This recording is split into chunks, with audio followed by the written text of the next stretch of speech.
guys, it's Miss Stephanie, and today we'll be learning to make an origami bunny. Start with your paper color side up.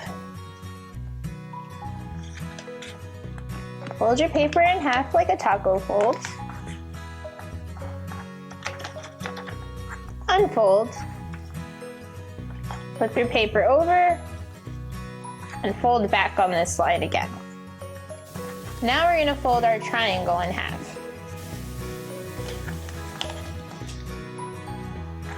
And unfold. We want to fold this bit up just a little bit. So I'm going to grab it from the bottom and do just that much. Now this corner is going to touch the top. Same thing on the other side. Flip your paper over.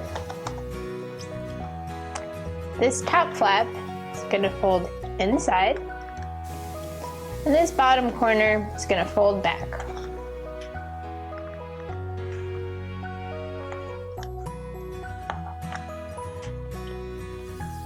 Use your marker to add eyes and a nose.